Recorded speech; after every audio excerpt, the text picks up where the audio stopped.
வாஜ்பாய் அரசில் இராணுவ அமைச்சராக, மொரார்ஜி அரசில் தொழில் அமைச்சராக, வி.பி. சிங் அரசில் ரயில்வே அமைச்சராக பணியாற்றிய ஜார்ஜ் பெர்னாண்டஸ் மரணமடைந்தார். அவருக்கு வயது 88. தீவிர இந்திரா எதிர்ப்பாளராக அறியப்பட்ட ஜார்ஜ் பெர்னாண்டஸ் மங்களூரில் பிறந்த கத்தோலிக்க கிறிஸ்தவர். ஆனால் புராட்டஸ்டன்ட் கிறிஸ்தவரான 5ஆம் ஜார்ஜ் மன்னர் பிறந்த ஜூன் 3ஆம் தேதி பிறந்ததால் ஜார்ஜ் என பெயர் சூட்டப்பட்டார்.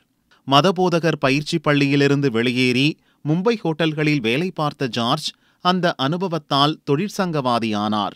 அந்த பின்னணிதான் அரசியலில் அவருக்கு கடைசி வரை கை கொடுத்தது.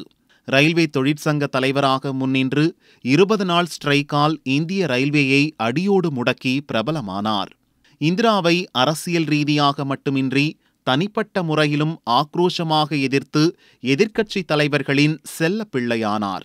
சோஷலிஸ்ட், ஜனதா தளம் என பல கட்சிகளிலிருந்து மத்திய அரசில் பல பதவிகளை வகித்த ஜார்ஜ் சமதா என்ற கட்சியையும் தொடங்கி நடத்தினார். எமர்ஜென்சியின் போது ஜெயிலில் அடைக்கப்பட்டார். அதற்கு முன் வெடிகுண்டு வழக்கில் தலைமறைவாகி முதல்வர் கருணாநிதியிடம் அடைக்கலம் கேட்டு சென்னை சாந்தோமில் சில காலம் வசித்தார்.